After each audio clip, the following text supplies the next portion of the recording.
bawah pemerintahan kerajaan Mesir pada waktu itu. Malam ini kita akan sambung pada ayat yang ke-84, sambungan kepada ayat 83.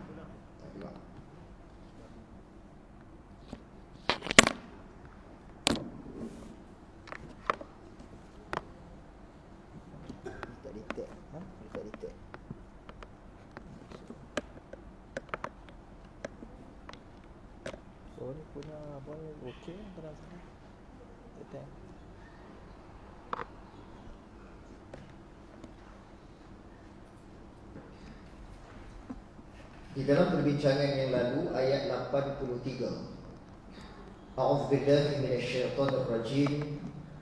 Qala bal sawwalat lakum anfusukum amra fasabrun jamil asallahu an ya'tiyani bihim jami'a innahu huwal alimul hakim.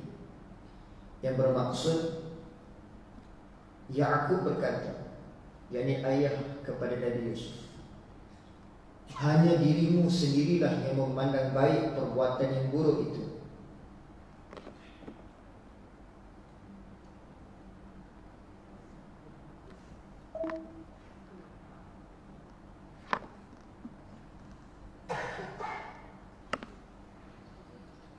Nabi Ya'qub berkata, hanya dirimu lah sendiri yang memandang baik perbuatan yang buruk itu. Maka kesabaran yang baik itulah kesabaranku. Mudah-mudahan Allah mendatangkan mereka semuanya kepadaku. Sesungguhnya dialah yang maha mengetahui lagi maha bijaksana. Dalam pengajian kita yang lalu, panjang lebar kita telah pun sama-sama memahami bagaimana apabila datang sahaja abang-abang Yusuf sampai di rumah di bumi Kanaan, maka disampaikan berita bahawa Bunyamin telah pun ditahan. Maka Ya'qub menahan kemarahan itu atau menahan kesedihan itu sambil menyatakan ayat ini. Qala bal sawalat lakum anfusukum amra. Dan kata-kata ini sebenarnya telah disebut oleh Ya'qub 35 tahun yang lalu, ketika mana Nabi Yusuf AS telah pun dihilangkan oleh abang-abangnya. Dikatakan oleh abang-abangnya itu bahawa Yusuf telah dimakan akan serigala. Jadi kita nak tengok pada ayat ini. Jadi malam ni kita nak tengok pada ayat yang ke-84 sambungan, bagaimana Al-Quran dalam surah Yusuf telah memberikan kepada kita beberapa teknik, cara macam mana untuk kita berdepan dengan kemarahan atau kesedihan kita apabila datangnya pengkhabaran seperti ini.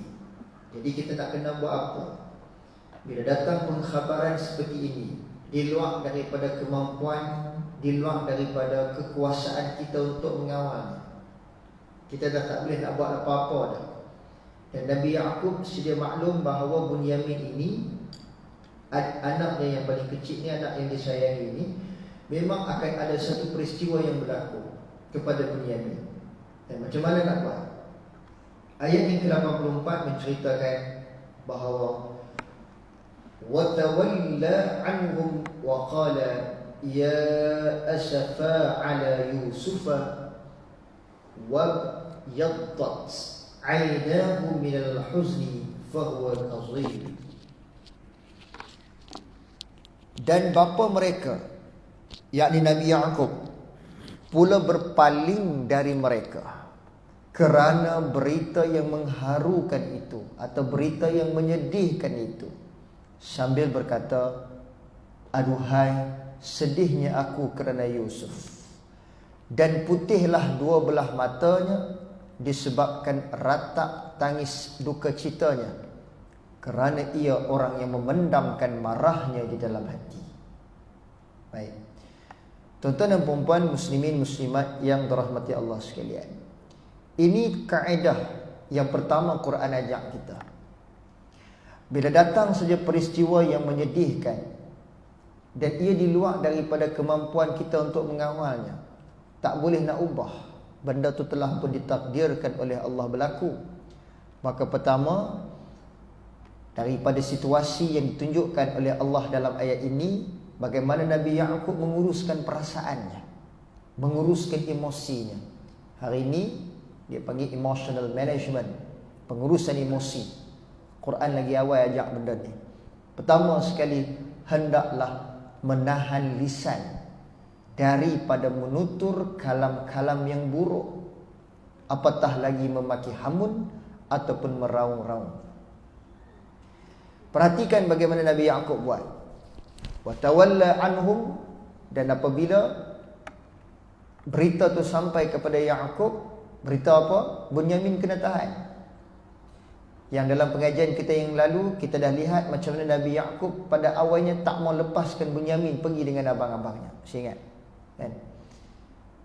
Tapi kerana syarat kerajaan Mesir mengatakan bahawa kalau nak lagi gandum, kena bawa ahli keluarganya, cukup, barulah dapat lagi gandum yang disediakan oleh kerajaan Mesir, bantuan gandum.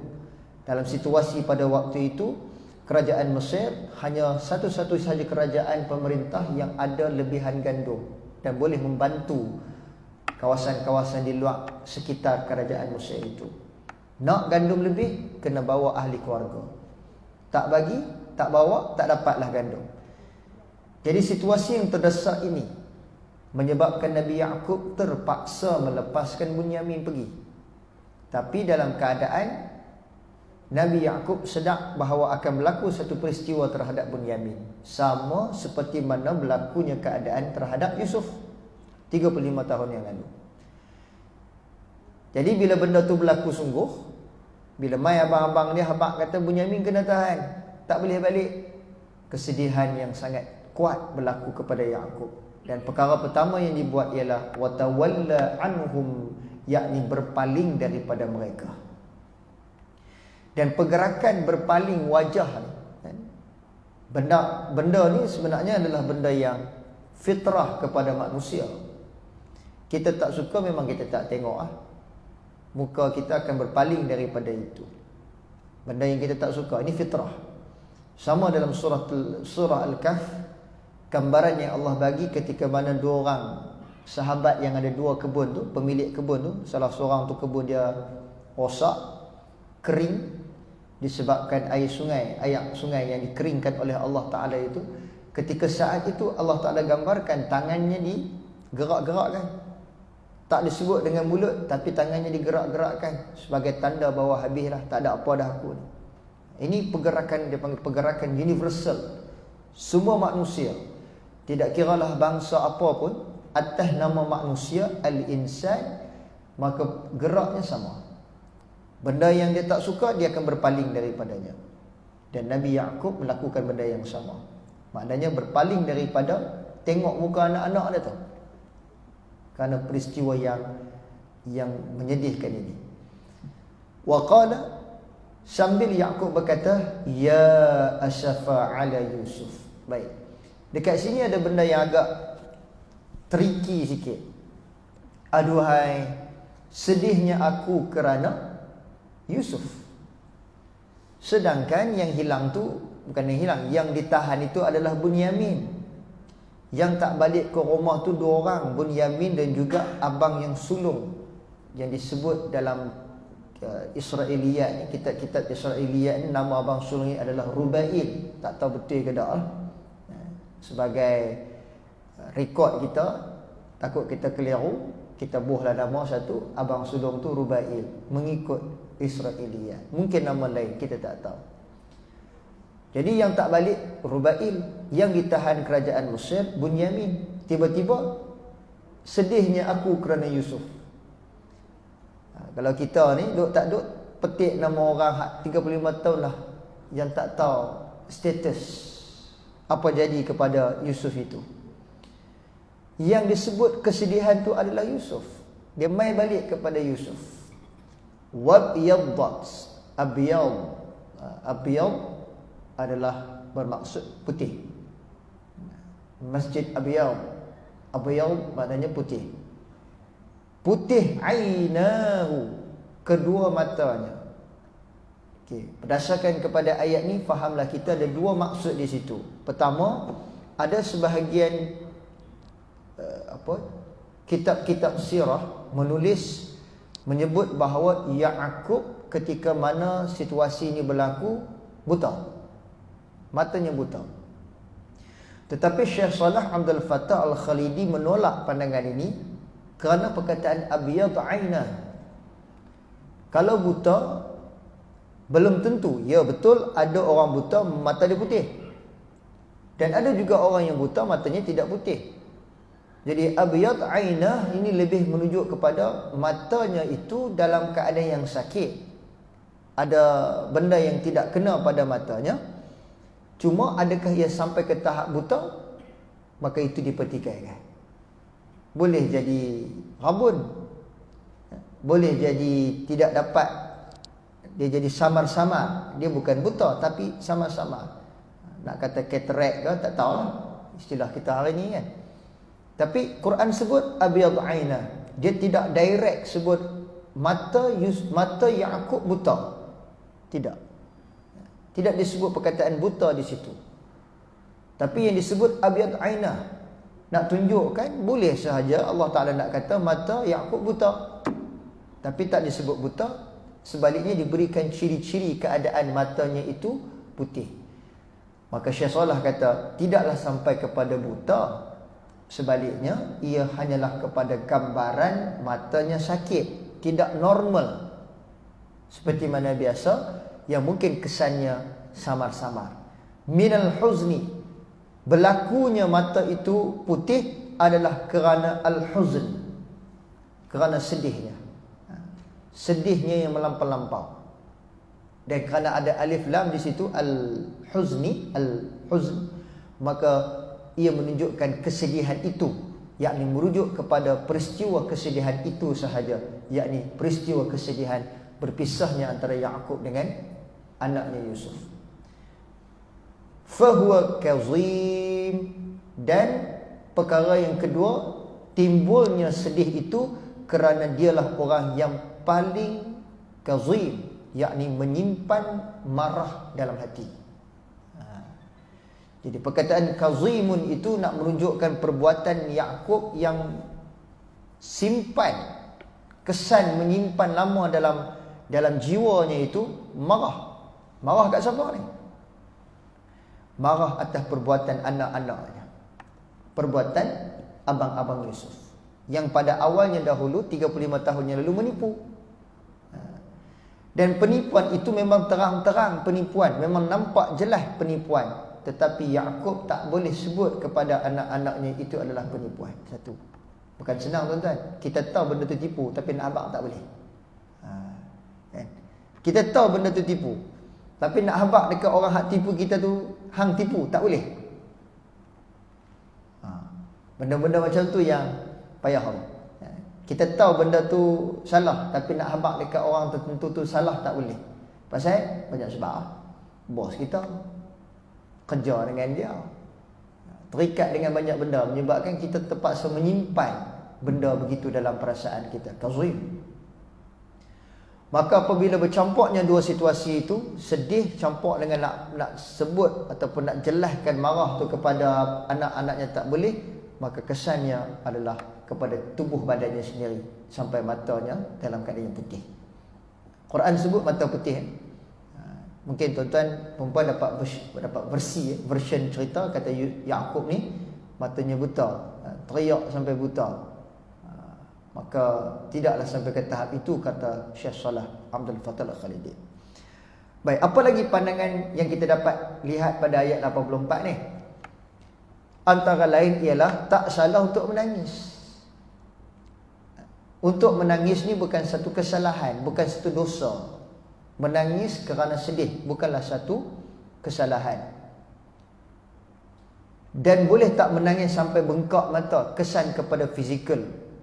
Melihat kepada ayat ini, maknanya Nabi Ya'qub pun buat benda yang sama. Tak boleh nak tahan sedih tu. Sedih ni memanjang ni. Dia bukan sedih sikit-sikit ni. Dia bukan sedih sikit-sikit. Kalau sedih sikit-sikit, sebulan dua hilang perasaan tersebut. Ini 35 tahun konsisten kesedihan, bayangkan. bayangkan. Maknanya Nabi Yaqub sangat positif bahawa Yusuf itu masih hidup. Kalau kata Yusuf tu dah mati, telah pun meninggal dunia, Yaqub boleh let go, boleh lepaskan. Mungkin setahun dua perasaan tu dah hilang. Tapi dalam situasi Yaqub ni tidak. Seperti tunggu orang yang tak tahu status. Tapi yang pasti dia masih hidup. Dan nak tunggu bila tak tahu. 35 tahun peristiwa itu berlaku dalam keadaan sedih. Tuan bayanglah macam mana perasaan nak simpan tu. Al-huzn. Bukan satu benda yang berat. Bukan satu benda yang ringan. Berat nak terima benda ni. Dan tidak salah juga seandainya ia menangis, kemudian memberi kesan kepada tubuh badannya itu. Okay? Kerana ia adalah perubahan fizikal yang secara semula jadi, bukan dibuat-buat. Kalau dibuat-buat tu contoh lain. Contoh, buat-buat ni macam mana? Apa? Kasim Selamat. Tu dibuat-buat kan. Saja nak bagi nampak ganas lagi, dia pergi ambil garpu cucuk mata. Nak bagi buta. Kan? Daripada tengok orang hak dia sayang bahagia dengan orang lain, bagi buta, clear. Pun tak nampak. Itu haram. Kerana dia merosakkan tubuh badan dia balik. Yang ni dia bukan nak merosakkan tubuh badan, punca dia menangis ya. Tapi kerana menangis tu boleh menyebabkan kesan-kesan yang lain. Baik. Situasi begini tuan-tuan, puan-puan sekalian, adalah situasi yang sangat tersepit. Dan kita mungkin pernah rasa peristiwa macam ni dalam hidup kita. Tersepit. Nak cerita tak boleh, tak cerita sakit jiwa kita. Kadang-kadang kita ni jenis ada kawan-kawan dia terpaksa luahkan benda tu, dia tak boleh nak simpan. Ada. Dan dia mencari orang hak dia yakin sikit, hak dia percaya sikit, dia meluah kat kita kan. Kita pun dah dengar cerita dia. Lepas dia cerita, dia pun kata lega boleh cerita kat hang. Kita pun tak boleh nak bantu dia apa-apa. Tak boleh nak tolong apa-apa pun. Tapi dengan kita jadi orang yang mendengar cerita dia tu, dia pun rasa lega. Tapi dalam sesi Yaqub, nak cerita kat siapa pun tak boleh. Tak boleh. Dan benda-benda begini sangat-sangat memberikan kazi. Dia membuatkan perasaan manusia tu disimpan. Nak cerita tak boleh. Benda-benda bersifat rahsia, nak cerita kat semua orang tak boleh. Nak cerita dekat semua orang, kalau orang tertentu seorang dua boleh terima lagi. At least ada orang faham apa yang kita tengah duk simpan ni. Tapi dalam situasi Yaqub, siapa pun tak ada nak cerita. Tak faham. Dan kebiasaannya perasaan ini ada pada perasaan para nabi dan para rasul. Dia tahu cerita apa nak berlaku di masa akan datang berdasarkan wahyu lah. Tak semua tahu pun, berdasarkan wahyu. Nak cerita tak boleh. Cerita dia pun tak faham. Dituduh pula kita ni gila sebagainya. Peristiwa keadaan macam inilah yang menyebabkan ayat 84 ni memberi kesan kepada Nabi kita, Nabi Muhammad sallallahu alaihi wasallam. Ingat balik, asbab nuzul surah Yusuf adalah untuk membuatkan Nabi tenang dan kembali ceria. Kerana berlakunya dua peristiwa sedih kepada Nabi. Kehilangan pakcik kan? Pakcik dan juga kehilangan isteri yang tercinta. Yang kita duk dengar versi Isra wal Mi'raj datang untuk membuatkan Nabi ceria. Dan ada satu lagi, iaitu surah Yusuf juga adalah antara cara juga bagaimana Allah Ta'ala nak membuatkan Nabi relax. Bila sampai dekat part-part macam ni lah, memberikan idea kepada Nabi macam mana nak uruskan perasaan tengah sedih ni. Baik. Jadi bagus sebenarnya surah Yusuf ni tuan-tuan, puan-puan sekalian, hak mana hak tengah sedih tu. Tengah sedih, ada masalah emosi baca. Mengubah sudut pandang kita ni. Kita dok faham surah Yusuf ni baca nak bagi anak nak baby nak keluar tu jadi handsome sebagainya. Kita nampak itu lah. Ada banyak lagi benda-benda lain yang kita tak nampak. Antaranya adalah menguruskan emosi. Pasal apa?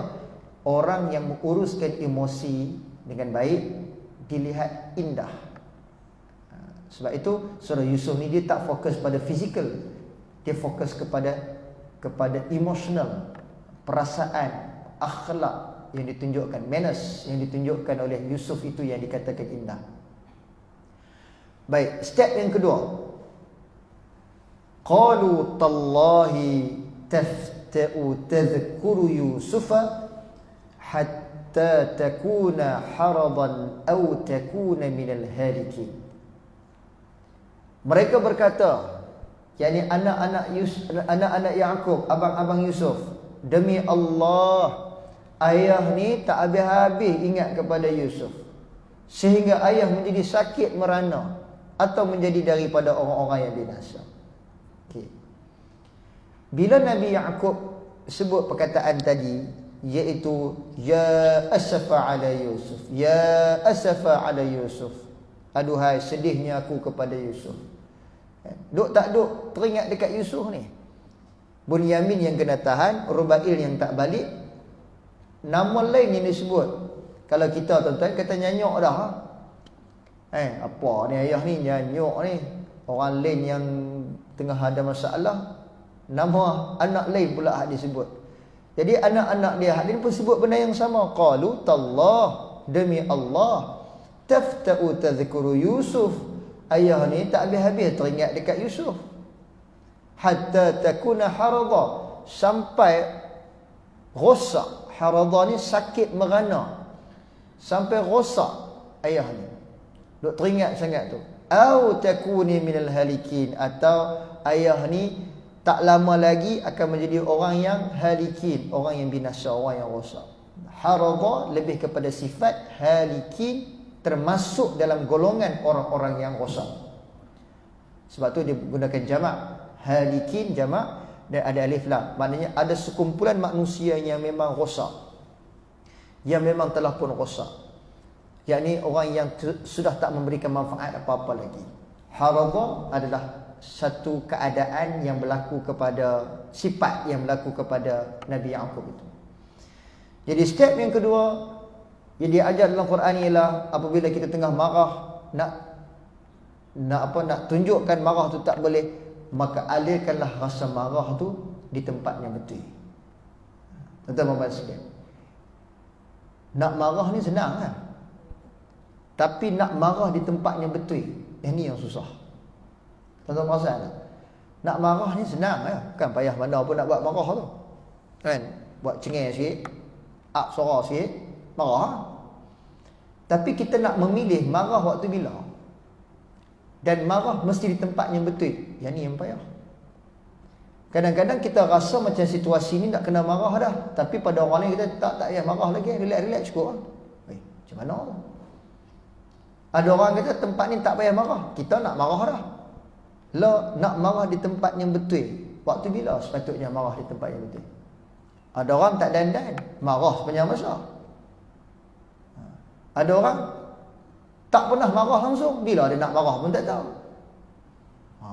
Jadi nak marah di tempat yang betul itu bila sepatutnya? Daging katil, ada orang relax bila nak marah ni? Ada orang marah dah. 40 tahun selama ni kita duk makan daging, marah dah dia. Ada seorang lagi buat relax, tak apalah nak buat macam mana, rezeki lah, boleh makan daging kangaroo. Jadi hak sepatutnya ni marah waktu bila? Dia nak mengalirkan rasa marah tu di tempat yang betul tu. Payah sebab setiap orang tak sama. Kan? Setiap orang tak sama. Situasi marah ni pada orang tak sama. Sebab tu kita tengok orang marah, kita kata, lah, pasal apa dia nak marah? Kan? Hak dia pula bila lagi nak marah? Time ni nak marah. Maka bila bertembung saja dua keadaan kefahaman ini, kita nak kena tengok balik bila situasi yang sepatutnya marah ni boleh berlaku. Marah ni punca ni apa tuan-tuan? Apabila dua benda kita mula ganggu dia akan start marah. Dua benda. Kita ganggu sistem kepercayaan dia, belief system dia. Dan yang kedua, kita ganggu sistem nilai, value system dia. Ada 4 sistem dalam fikiran manusia ni. 2 ada 4. 2 paling bawah ni ringan. Ringan ni maknanya apa? Dia mungkin tak akan marah lah, boleh bincang lagi lah. Ayat kita hak 2 bawah ni apa?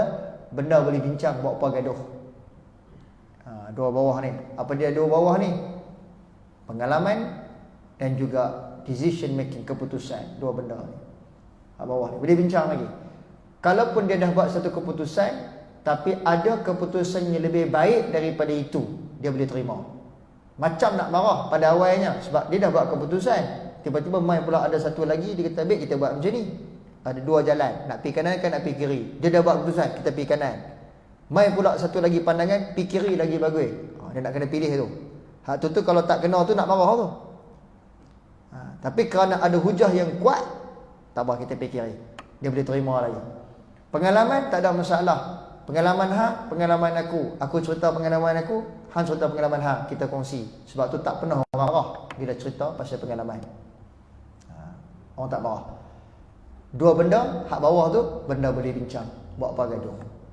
Tapi bila naik hak atas tu, sistem kepercayaan, belief system paling tinggi, value system, sistem nilai. Tas yang tu marah. Dua atas ni benda boleh gaduh, buat apa bincang. Jadi nak gaduh dengan orang, kacau dua atas tu. Memang gaduh dengan orang sebenarnya masalah. Nak baik dengan orang, jaga hak dua bawah tu. Selalu jaga hak bawah tu. Maka baiklah, ramailah kawannya. Sebab tu orang akan start marah bila ganggu dua di atas tu. Value system, tuan-tuan. Sistem nilai. Nilai ni, kita ni manusia ni, kita adalah makhluk membuat nilai. Kita memberi makna kepada apa yang kita tengok, apa yang kita dengar. Kita bagi meaning. Maka bila kita ganggu meaning dia, nilai yang ada dalam makna setiap perbuatan dia tu, dia akan marah. Dia akan marah. Walaupun kita nampak simple pada kita, kita nampak macam tak ada apa-apa je, tapi pada dia, dia pegang kepada value tu. Sebab tu nak ganggu value tu ada teknik sebenarnya, ada kaedah. Dia tak boleh ganggu macam tu saja. Saya nak marah. Selalunya ayat-ayat dia macam mana? Kita pun tak tahu. Dia pun tak tahu sebenarnya itu adalah value system, belief system. Dia pun tak tahu. Yang dia tahu jangan duk kacau hal ni. So ayat dia selalunya kita kena alert sikit lah. Aku pantang betul. Hak tu jangan duk kacau. Hak tu dia duduk tangguh tu. Aku pantang betul lah time-time duk lena ni orang gerak. Pada kita tak ada apa pun. Tapi sebab dia duduk dekat belief system, pantang dia. Dia buah pula ayat pantang 7 keturunan untuk nenek moyang gua habis. Dia buat tu try kacau tengok. Memang marah. Saya tak ingat tuan-tuan, saya dah ceritakan dulu dekat tuan-tuan. Orang Sarawak ramai tak boleh makan ikan patin. Ikan patin ni, ikan patin tak boleh makan. Ramai lah, bukan semua. Ada yang tak boleh makan, ada yang boleh makan pun. Ikan patin bukannya benda haram pun, tetapi kacau dia, suruh dia makan juga. Memang tak makannya. Dia bukan duduk kat pengalaman, dia bukan duduk dekat keputusan, dia duduk dekat belief tu. Kepercayaan dia mengatakan bahawa makan ikan patin tu boleh gila.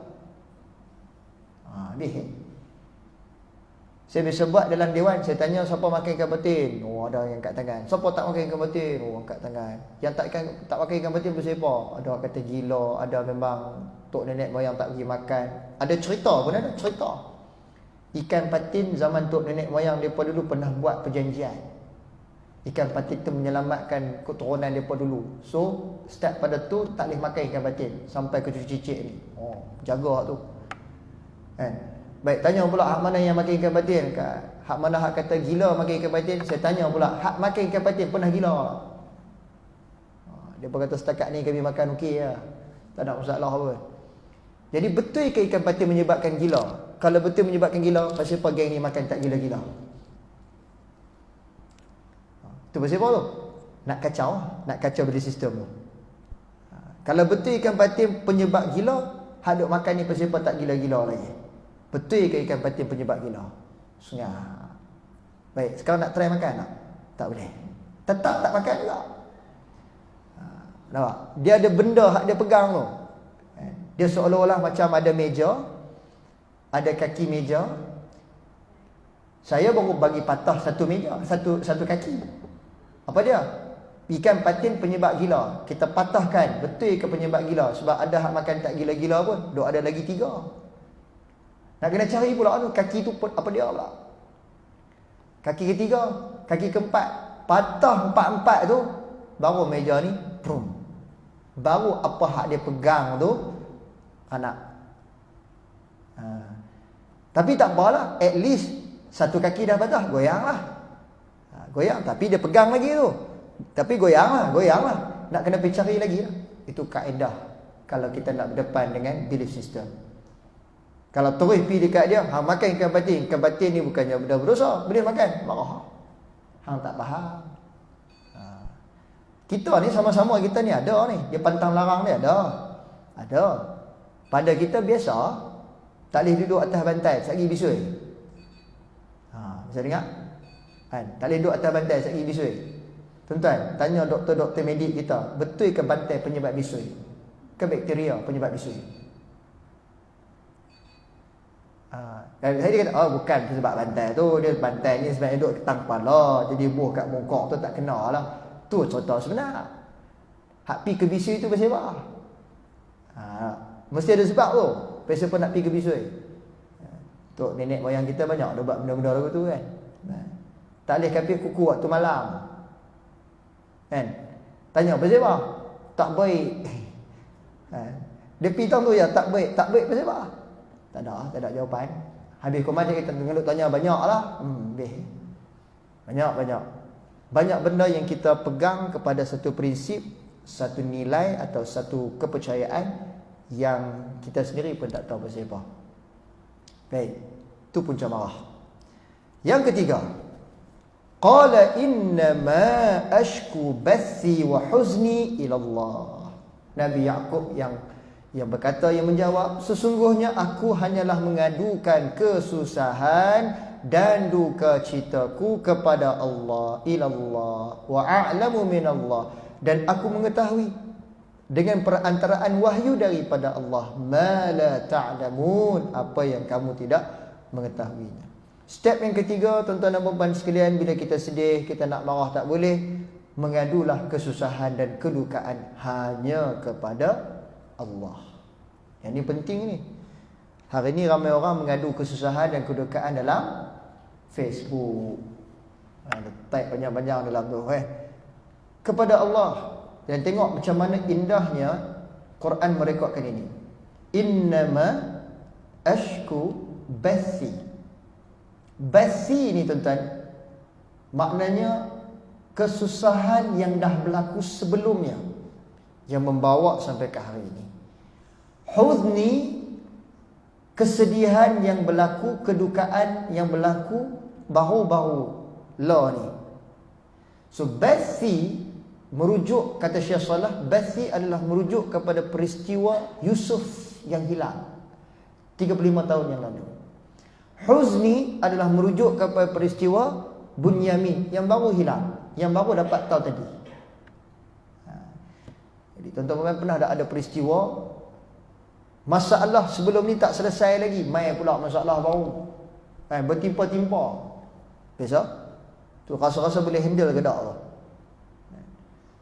MH370 hilang.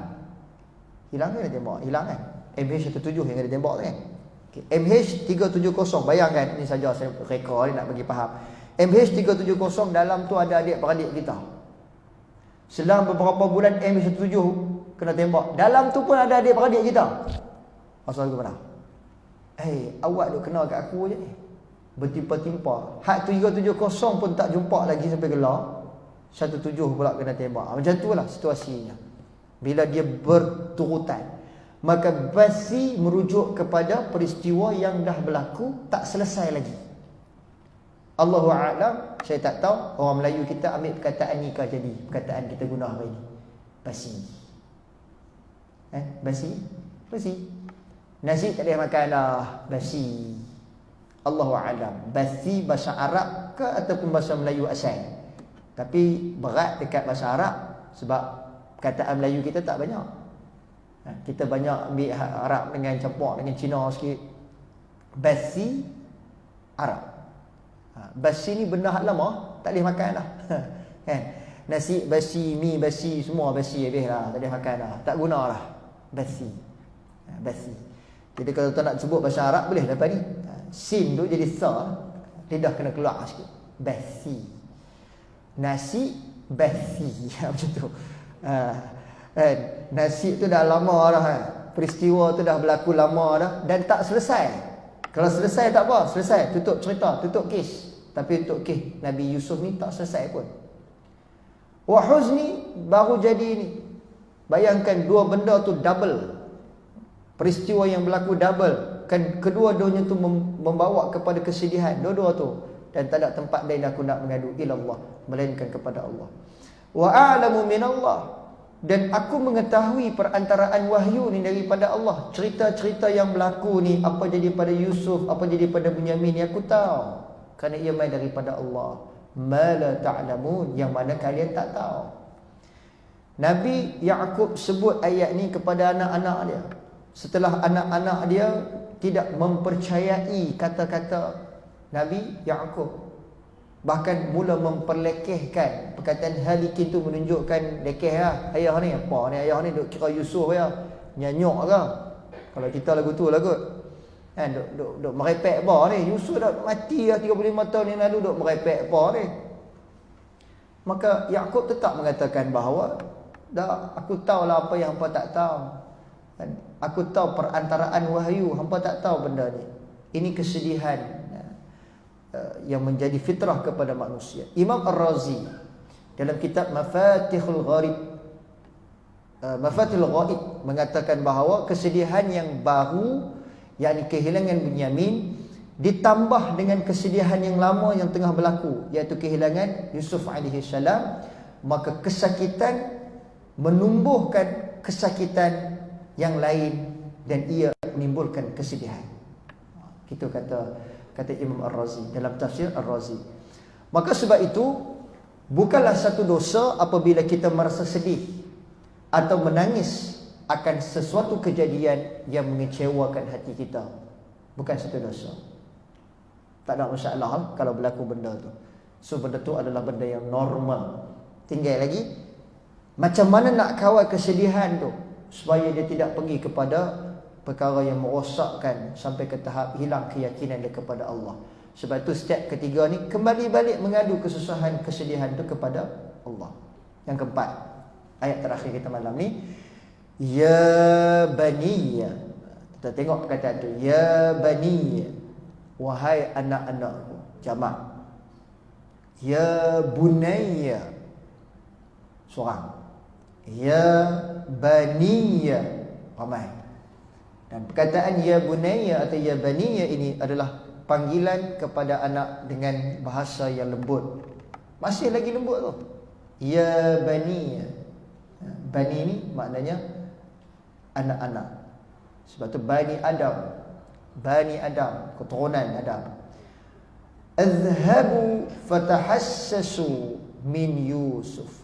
Pergilah dan carilah khabar berita tentang Yusuf. Fatahassasu lebih merujuk kepada selidikilah. Bukan pergi cari saja, tapi tolong selidik. Pergi siasat Yusuf lagi.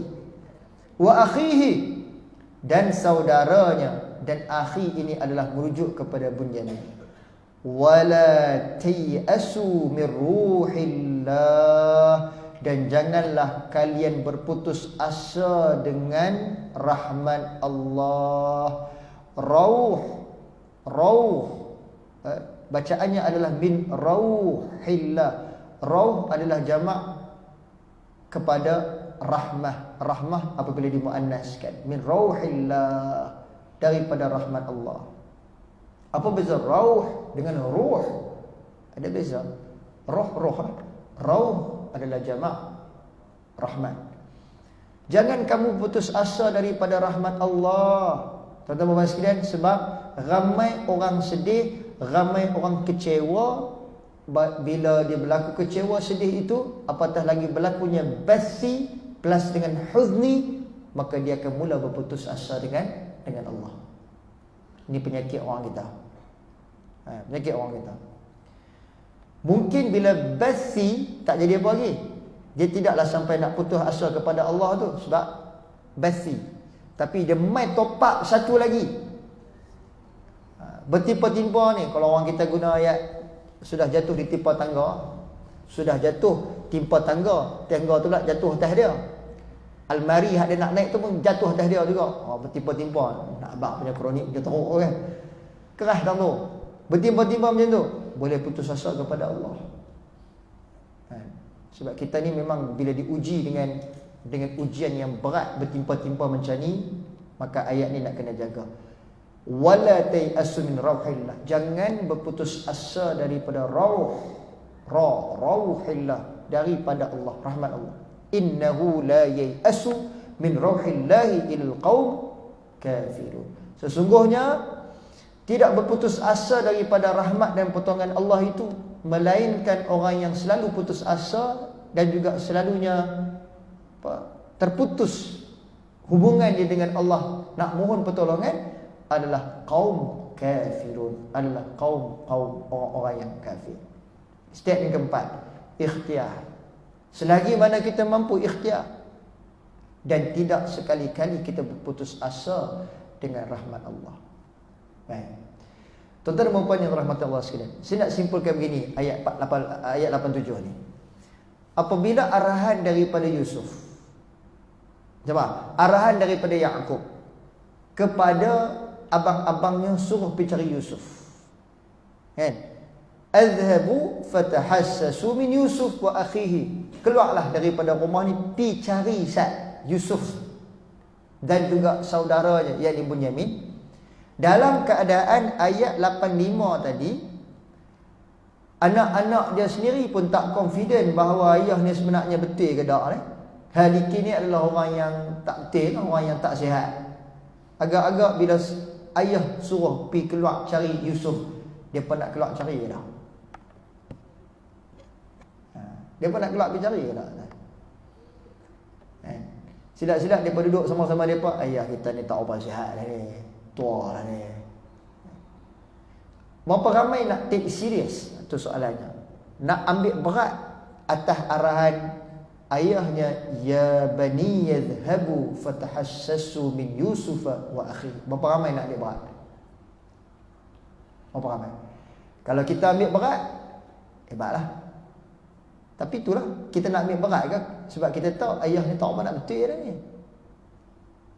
Kita duduk di sudut pandang tengok cerita ni, kita nampak Yaqub steady ya. Tapi kalau kita di sisi bersama-sama dengan anak-anaknya yang lain, kita pun part of them juga, kita nak percaya. Jadi kita ada dua pilihan. Sama ada nak ikut arahan ayah, ataupun kita nak ikut arahan abang-abang yang lain yang mengatakan bahawa ayah dah tak sihat. Suruh cari Yusuf, nak cari tang mana? Nak pergi cari tang mana? Fatahassasu pula tu. Selidikilah, nak selidik tang mana ni? Nak pergi cari tang mana ni? Baik, akhihi kita tahu Bunyamin ada dekat Mesir. Nak keluarkan Bunyamin tak tahu cara macam mana. Sebab Bunyamin buat salah. Dibuat salah. Dibuat-buat macam salah kan. Tapi bila sampai dekat Pak Yusuf suruh cari ni, nak pergi cari tang mana ni? Jadi tuan-tuan buat pilihan. Nak duduk di mana? Menjadi anak yang ikut arahan Yaqub, atau menjadi anak yang mengatakan bahawa Yaqub ni dah tak sihat, nak ikut ke tak? Ini ujian kepada anak-anak. Dan apa jawapan yang dibuat, kita akan sama-sama tengok pada episod yang ke-11 nanti. Kita akan tengok nanti, adakah semua anaknya ikut arahan tersebut, azhabu, atau hanya sebahagian saja yang ikut, ataupun tak ada siapa pun ikut. Tak ada siapa pun ikut. Pertemuan yang ketiga nanti akan memberikan kita faham bagaimana Yusuf melakukan pengakuan. Ayat 88 sampai 93 insya-Allah. Kita akan jumpa lagi lah dalam pengajian kita yang akan datang, mudah-mudahan insya-Allah. Baik, kita berhenti dalam tu dulu lah. Ayat 87. Ayat 87. Okey, baik. Ada soalan satu dua kalau ada?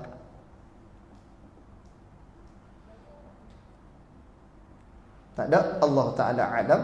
Aqulu qawli hadza wa astaghfirullahal azim li wa lakum. Assalamualaikum warahmatullahi wabarakatuh. Bismillahirrahmanirrahim. Alhamdulillahirabbil alamin. Salatu wassalamu ala asyrafil anbiya'il mursalin wa ala alihi washabbihi ajma'in. Allahumma rabbana 'alaika tawakkalna wa ilaika anabna wa ilaikal masir. Rabbana atina fid dunya hasanah wa fil akhirati hasanah wa qina 'adzabannar. Sallallahu ala sayyidina Muhammad wa ala alihi washabbihi wa barik wasallim. Alhamdulillahirabbil alamin. Alhamdulillah.